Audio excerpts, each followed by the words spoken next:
Vamos a nuestra nueva conversación acá en Frecuencia Pública por Radio USACH. Ya les contaba o les había anunciado que este miércoles 28 de agosto a las 11:30 de la mañana, el Centro de Estudios de la Comunicación Pública de la USACH está organizando el seminario Invisibles: Mapuches detenidos, desaparecidos y exiliados durante la dictadura militar. Paula Wenchumil, periodista y candidata a doctora en estudios americanos, y quien además es coordinadora académica del programa vespertino de la USACH, en periodismo por supuesto, va a abordar parte de su investigación doctoral que examina cómo la prensa durante la dictadura representó a las personas mapuche presas, detenidas, desaparecidas y exiliadas, y cómo surgieron materiales de comunicación desde la diáspora mapuche en Europa. Así que estamos con ella ya en el estudio usachina. Además, no solo está involucrada desde la academia o desde su quehacer profesional, sino también desde la formación. Paula, bienvenida a tu casa nomás. Muchas gracias, Daniela, por la invitación. Y sí, no venía desde que era estudiante aquí, así que muy contenta. Y me decías que tuvieron algún espacio, en alguna oportunidad cuando estudiabas periodismo acá. Sí, ¿habían hecho algo? Sí, tuvimos un programa los días sábados, un intento ahí de que resultó bien en esa época. Sí. ¿Y de qué hablaban, te acuerdas? Hablábamos de contingencia, estábamos con el profesor Oscar Egnen, lo hacíamos los días sábados. Oscar, sí. Queridísimo amigo de toda nuestra radio. Y uno de los mejores jefes que hemos tenido también, Oscar, profe también de periodismo. A ver, vamos al tema que tú has investigado en artículos académicos, también en la prensa, y yo te contaba que te he leído mucho también como colaboradora de Interferencia. Gracias. Y la verdad, ¿para qué andamos con cosas, Paula? Y cuéntame cuál es tu percepción. La mía como ciudadana es que los dueños de este país que llamamos Chile, las y los mapuches, han estado siempre estigmatizados y siempre vinculados a una criminalidad, sobre todo en la zona del Gualmapu, pero no exclusivamente, y siempre se les ha tildado como personas conflictivas, a propósito de que se habla del conflicto mapuche, en términos políticos, no en términos personales, sin duda, porque había un rescate bien interesante desde lo cultural, y lo ha hecho también esta universidad. Pero todavía está muy invisibilizado el tema, no solo de sus demandas históricas y todo el despojo, como decía Martín Correa. Martín Correa, que tengo un amigo que se llama Matías, entonces los confundo ya. Ese libro maravilloso, que es un clásico a esta altura, sino que siempre vinculado incluso a crímenes, ¿no? Hoy crímenes organizados y sobre todo lo que llaman terrorismo. No digo que, obviamente la delincuencia no tiene etnia, no tiene color de piel, no tiene cultura en particular, pero sigue el estigma muy presente. ¿Cómo lo ves tú? Bueno, efectivamente coincido contigo que los estereotipos y los estigmas siguen muy presentes, como ha dicho Fernando Pairicán y otros historiadores. Estos estereotipos han ido cambiando, entre comillas, evolucionando según la época, pero siempre ha existido una construcción desde la prensa cuando se habla del pueblo mapuche. De hecho, perdón por la autorreferencia, sí, pero por supuesto. Con mi colega y amiga Stephanie Pacheco Pailahual, hace un par de años ya publicamos el Manual para Buenas Prácticas en las coberturas de temas mapuche en específico, y justamente hacemos este recorrido, dentro de todo resumido, porque era enfocado para estudiantes de periodismo especialmente, sobre cómo esta construcción y los medios de comunicación no han sido un actor o un factor inocente en esto, sino al contrario. Ha sido un actor casi desde la formación del Estado-Nación, luego con las primeras editoriales del Mercurio, de Valparaíso y otros periódicos que formaban parte de la élite, cómo se empieza a construir este estereotipo y que, como te decía anteriormente, empieza a cambiar.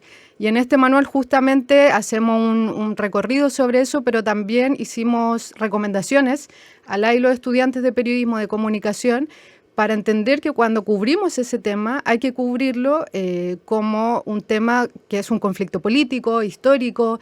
Yo les digo a los estudiantes, es como si tuvieras que cubrir lo que ocurre hoy en Palestina. Obviamente te tienes que documentar porque es un tema político, histórico, con muchos factores, y en el caso mapuche ocurre lo mismo, pero la prensa ha tendido a poner este tema en la parte de seguridad, zona roja, etcétera, y se quita algo fundamental que es un tema político, histórico. Entonces, los periodistas y medios de comunicación, obviamente hay excepciones de medios independientes y otros medios con otras líneas, pero principalmente los que son parte de los conglomerados más poderosos, han perpetuado estos estereotipos hasta el día de hoy. Ahora quizás de una manera más sutil, pero existen todavía formas racistas, discriminatorias en los medios. Hace muy poco, por ejemplo, La Tercera, en uno de los titulares, por el caso del litio, publicaba en su titular algo así como, no lo diré exactamente, pero era como el nuevo problema para SQM, que era los pueblos indígenas que estaban en contra, ¿verdad?, de ciertas acciones. ¿Y por qué el problema no son las empresas, verdad? ¿O por qué no lo vemos de una manera que corresponda en una cobertura seria, chequeada, que vea todas las fuentes en un tema? Entonces, eso es lo que proponemos, que así como se cubre el tema de Palestina, bueno, que ahí también hay bastante que decir, ¿verdad? Hay bastante temas de conflictos de intereses, etcétera. Pero tratamos de dar este mensaje que al cubrir este tema mapuche hay muchas aristas y no es un tema propiamente de seguridad. De hecho, hay pocos medios que hablan de la cultura del pueblo mapuche con otras aristas, entre ellas también la reparación en relación a la violación de los derechos humanos de la dictadura, y entre ellos no solo Interferencia, donde tú has colaborado fuertemente y has hecho ese foco, tú en particular, pero el medio en general, El Ciudadano, El Desconcierto, y la verdad es que como que para de contar. El resto está todo con este foco que tú señalas. Antes de adentrarnos en un tema también muy pendiente, que es el asesinato de Nelson Curiñir, un estudiante secuestrado por la Fuerza Aérea de Temuco en octubre de 1973, y que es el primer detenido desaparecido, bueno, hallado muerto lamentablemente 17 años después del 90. Ya vamos a hablar de ese caso. Solo quiero detenerme, ¿qué conceptos, qué estigmas a ti te hacen sangrar los oídos o la vista y te da rabia? No solo el foco lo tengo clarísimo, pero conceptos mal utilizados que dan cuenta no solo de nuestros sesgos, sino sobre todo de nuestra ignorancia. Bueno, partiendo yo creo por el concepto conflicto mapuche, que verdad que es creado, perpetrado también por la prensa en lo que es el Gulumapu o la región de la Araucanía. O sea, el Diario Austral es el que comienza también con este concepto y que se sigue utilizando hasta el día de hoy. Entonces, cuando hablamos de conflicto mapuche, ¿quiénes son los violentos? Los mapuches, porque estoy hablando solo de un actor del problema. Pero está el Estado, pero están los latifundistas, está hoy en día la industria forestal, que es un actor clave desde la dictadura justamente, y la prensa, ¿verdad?, sigue utilizando este concepto de conflicto mapuche. Incluso ha tenido una variación que lo estamos estudiando con esta misma colega hoy en día a macrozona sur. ¿Por qué aparecen estos conceptos? Que a veces nacen desde los gobiernos, a veces desde la prensa, pero van, ¿verdad?, recorriendo esa forma de comunicar. Entonces, creo que ya con ese concepto que está tan naturalizado, que se repite, es algo que debemos eliminar, porque el lenguaje efectivamente crea realidad. O sea, no es lo mismo si decimos, vuelvo al ejemplo de Palestina, guerra en Palestina u ocupación. O sea, por eso genocidio. La importancia, ¿verdad?, de las palabras y más aún como periodistas, cómo la utilizamos y cómo la reproducimos. Paula Huenchumil, a propósito de lo que va a pasar este miércoles acá en la USACH a partir de las 11:30 horas, ya vamos a dar las coordenadas para que la gente participe. El seminario Invisibles, Mapuche detenido, desaparecido y exiliado durante la dictadura militar. Hablemos entonces yo primera vez que escucho de Nelson Curiñir, de hecho el año pasado creo, cuando se cumplieron los 50 años. Y nuevamente a propósito de los invisibilizados, ¿no? Hablemos de esta historia que la verdad es bien tremenda. Sobre todo por esa madre, vemos una madre luchando toda la vida, falleció en 2018 creo, por ahí, a los 90 años, el hermano, ¿no?, que estuvo ahí continuando esa búsqueda, y una vez más, todo este tema era un joven además del Partido Comunista de tan solo 22 años, asesinado brutalmente. Bueno, esta historia de Nelson Curiñir, como tú bien dices, se convierte en un caso emblemático, efectivamente, en la historia del pueblo mapuche. Pero también, como dices tú, efectivamente yo creo que es un caso poco conocido. Sí. Yo llego a este caso justamente en el marco de mi investigación doctoral en la que estoy, donde estoy investigando precisamente el exilio y estoy enfocada en el exilio. Sin embargo, cuando uno empieza a investigar sobre el exilio, se da cuenta también que es inevitable hablar de las detenciones, porque justamente son muchas familias las que lamentablemente se cruzan estos dos sufrimientos, tanto de detenciones como de el que se va y el que hacen desaparecer. Exacto. Y justamente Nelson Curiñir fue un estudiante de allá en Temuco, que fue asesinado a los 22 años. De la UT, ¿no? De la UT, exacto. De nuestra UT. Y es el primer detenido desaparecido mapuche encontrado en la región. Al menos el primero encontrado en la región. No tengo la certeza si a nivel nacional, pero sé que a nivel de la región de la Araucanía es el primer cuerpo encontrado. Y justamente su familia, como muchas, ¿verdad? Muchas familias chilenas, mapuche, tienen una lucha eterna, ¿verdad? Con mucha fuerza para recuperar, encontrar a su hijo, a su hermano. Y en este caso, ¿verdad? Lo encuentran y me empiezo a averiguar la historia de esta familia porque son 4 hermanos. Uno, ¿verdad? Detenido desaparecido, que ¿verdad? Es Nelson. Y Hugo y Hernán son 2 de sus hermanos que fueron exiliados. Entonces, por eso te decía que se cruzan finalmente estas formas de persecución y estas formas de sufrimiento para la familia. Y entrevisto, ¿verdad?, a uno de los hermanos, al hermano mayor, o sea, perdón, el mayor Nelson era Nelson, sí, mayor, el mayor era Nelson, sí, y luego estaba Hugo, a quien entrevisto en su casa y en Temuco. Y ¿El de la portada de la nota? Exacto, sí. Él es uno de los hermanos, ya lo entrevistó en su casa y en el marco, ¿verdad?, también de los 50 años. Lo entrevistó para una nota periodística, pero también en el marco de mi tesis y me cuenta en detalle, estuvimos casi todo el día conversando, cómo fue esa madrugada cuando detienen a su hermano, cómo él vive el exilio, cómo vivió constantemente con la esperanza, y eso era muy desgarrador, de que su hermano estuviera vivo. Entonces, miraba a los mendigos y lo buscaba ahí. Exacto. Es una de las frases que a mí también me marcó cuando él dice miraba a los mendigos para ver si estaba mi hermano. Entonces, es una historia súper triste, pero a la vez súper potente de los tantos sufrimientos que ha tenido el pueblo mapuche. Y su otro hermano, Hernán, él crea un centro ceremonial en el Parque Isla Cautín, en Temuco. Obviamente toda su motivación viene de lo que ocurrió con su hermano y forma, ¿verdad?, este memorial en la Isla Cautín, que es el primero que es solo para personas mapuche, que está ahí en Temuco. Y justamente tiene chamamul, tiene toda una significancia mapuche de cómo recordar a esos muertos desaparecidos y está por territorios, que también tiene mucha importancia para nosotros como pueblo, de dónde vienes, el nombre, ¿verdad?, de la territorialidad.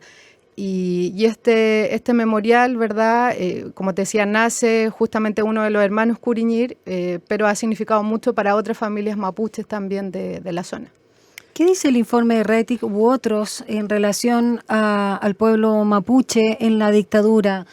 Tanto detenciones y desapariciones y exilio, tortura y otras violaciones a los derechos humanos en el contexto de la dictadura de Pinochet.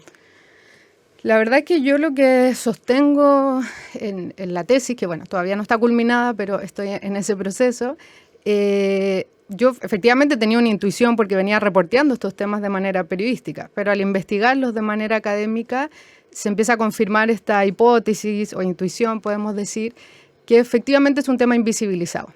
Invisibilizado por la historiografía oficial, por los medios de comunicación y incluso yo hago el ejercicio constante a veces de hablar con personas que no están netamente vinculadas al tema, pero sí a veces con derechos humanos, etcétera, y nunca habían escuchado esta categorización o nombre de decir personas mapuches detenidas desaparecidas o personas mapuches exiliadas. Y como te digo, efectivamente voy comprobando que esto está poco estudiado, invisibilizado, pero sí debo señalar que hay estudios que vienen desde personas mapuches que hablan sobre este tema. Por ejemplo, Pablo Marimán, Sergio Cañuqueo, Enrique Antileo, Alina Namuncura, por nombrar, ¿verdad?, algunos de los lamienos, hermanos que han investigado sobre este tema desde sus diferentes formaciones, áreas. Y ahí, ¿verdad?, uno de estos textos, que es justamente el de Alina Namuncura, ella en esta investigación, habla con diferentes familias.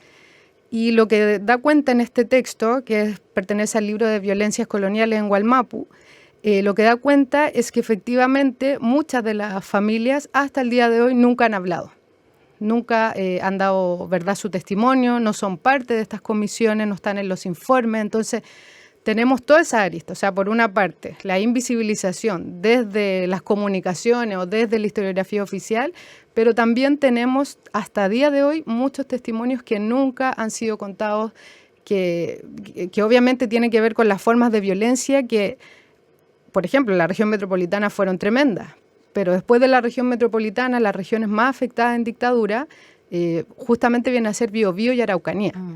Y esas cifras, que todavía, como te digo, no hablan de la realidad, de lo que realmente se vivió, porque habían formas de violencia que muchas veces son distintas, no digo más crueles, porque las de acá también fueron crueles, pero distintas por el contexto. Y eso lo da cuenta muy bien Martín Correa en sus libros, también en El golpe en la Araucanía, porque en este caso el factor de los fondos latifundistas y otra forma de violencia venían incluso desde antes del 11 de septiembre en sí, sino que desde el año 72 ya había un fuerte clima de conflictividad. El tema de la reforma también agraria. Exacto, exacto. Entonces el actor latifundista, como dice Martín Correa, es clave también para entender esa violencia y entender un poco quizás me fui un poco de la respuesta, para responderte eso, que efectivamente ese tipo de violencia ha sido poco estudiada. Y ese tipo de violencia hasta el día de hoy las personas tienen mucho miedo de hablar, o también otras dicen, ¿por qué le voy a dar testimonio al Estado si este mismo Estado es el que me usurpó tierra o el que me violentó, etcétera? O el que me discrimina y estigmatiza. Exacto. Paula Huenchumil, bueno, y lo que nos estás contando es parte de lo que vas a dar cuenta en el Seminario Invisibles este miércoles. Sí, efectivamente, ayer en la instancia del SECOM, de la Escuela de Periodismo acá de USACH, voy a mostrar por primera vez, de hecho. Bueno, incluso esta es mi primera vez hablando sobre lo que ya llevo investigando casi 3 años en lo formal, porque te diría desde antes ya estaba empezando a contactar a exiliados, etcétera. Ha sido algo bastante, con otros tiempos también, otros tiempos que tienen muchos lamien, muchos hermanos, en el sentido que nunca habían hablado. Entonces hay otros procesos que son diferentes a los Winca, podríamos decir. Y efectivamente es la primera vez ahora que hablo públicamente sobre el tema, de manera más formal y con los hallazgos. Y el miércoles en este seminario voy a mostrar un poco de lo que he investigado hasta ahora. ¿Dónde va a ser específicamente las coordenadas de...? En la Escuela de Periodismo, ¿sí?, del USACH. No tengo el dato del lugar, después vamos el mismo miércoles lo voy a perfecto. Tempranito, ya. Lo voy a decir en línea 1, eso sí, para alcanzar la fecha. Ay, perdón. Ya, mientras tú buscas el dato ficha, para que la gente pueda asistir a este seminario, que creo que también es bastante inédito. Invisibles, mapuches detenidos, desaparecidos y exiliados durante la dictadura militar, donde Paula Huenchumil, coordinadora académica del programa de periodismo vespertino de nuestra casa de estudio, la USACH, por cierto, periodista y candidata a doctora en estudios americanos, va a dar cuenta justamente de lo que viene investigando hace más de 3 años. Aquí tengo el dato, sí. El miércoles 28 de agosto a las 11:30 en la sala de consejo de la Escuela de Psicología, Avenida Víctor Jara, 3650, tercer piso. Y también hay un link para poder conectarse. Si a alguien le interesa, pueden meterse a las redes sociales de la Escuela de Periodismo, donde ahí también está la información. Por último, que no quiero que se me quede en el tintero, Paula. Ahora, a propósito de los hallazgos, la investigación y la persecución, ¿no?, de una persona prófuga en torno al triple homicidio de carabineros en Cañete. El tratamiento, no solo desde el interior, ¿no?, desde las autoridades del ministerio, sino incluso de los analistas que dicen que se está usando y aprovechando lo que llaman la causa mapuche, cuando acá estamos hablando de crimen no solo organizado, de tráfico de armas, etcétera. ¿Tú sientes que hacen bien la separación o meten igual en el saco aquí y confunden al lector, al ciudadano? Yo creo que se sigue confundiendo bastante los temas. Como tú bien decías antes, efectivamente un crimen, o sea, aquí para hacer estas coberturas yo siempre sostengo que no tenemos que romantizar a nadie. Así como en el pueblo chileno hay gente que roba, que asesina, hay gente buena, etcétera. En el pueblo mapuche también existe una diversidad, obviamente. No podemos romantizar a ningún tipo de pueblo de que solo existen personas buenas. Y en ese sentido, efectivamente, hay también una complejidad que se cruza. O sea, efectivamente el narcotráfico, que también ha pasado en Santiago, son nuevas lógicas o nuevas formas también de crímenes o de robo, exacto, que se han ya introducido tanto acá en la región metropolitana como en otras regiones, o sea, en el norte, en el sur, etcétera. Y efectivamente puede que haya, yo no lo puedo asegurar, ¿verdad?, como sin investigarlo, pero en ciertos casos que sí que existan personas mapuches y chilenas involucradas, o sea, puede que suceda. Pero efectivamente, como decías tú, cuando se hacen estas coberturas, se tiende a señalar sin pruebas, igual sin investigación. ¿No? Exacto. Es el tema. Se desliza, ¿verdad? Como te decía antes, de manera más sutil. Ahora, hace 10 años, 15, La Cuarta, por ejemplo, decía en sus titulares, se le paró la pluma. O sea, no estoy hablando que se decía en los años 50, estoy hablando en los 90, 2000. Entonces, pero ahora esas formas de racismo no pueden ser así de directas, pero hay otras formas más sutiles. Entonces, y en esas maneras de sutileza, efectivamente hay una tendencia a asegurar con ciertas palabras, con ciertas coberturas, situaciones que no corresponden. O incluso hasta el día de hoy no se involucran con otras fuentes mapuches para cubrir estos temas. O sea, o no se va a terreno. ¿Cuántos de esos periodistas que están cubriendo eso van más allá de la fuente, lo que decimos oficial? ¿Están hablando solo con Carabineros, Fiscalía? ¿O también están hablando con las comunidades que se acusan? ¿O están entendiendo la lógica del territorio? Entonces, sigue, ¿verdad?, deslizándose esta idea de que todo lo que tenga relación con lo conflictivo en la Araucanía son responsables mapuche, exacto. Se mantiene. La visión racista y colonialista se mantiene muchísimo y en este caso, como te decía, tanto en la dictadura como de lo que estoy investigando, como en la actualidad, tiene cambios, pero se mantiene muchísimo. Paula Wenchumil, muchas gracias por habernos acompañado esta tarde en Frecuencia Pública y dejar hecha esta invitación para este seminario Invisibles que se viene este miércoles 28 de agosto a las 11:30 de la mañana en la Escuela de Periodismo de nuestra Casa de Estudios. Gracias, Paula. Muchas gracias, Daniela, por la invitación y la conversación. Que te vaya muy bien. Gracias. Chao. Chao.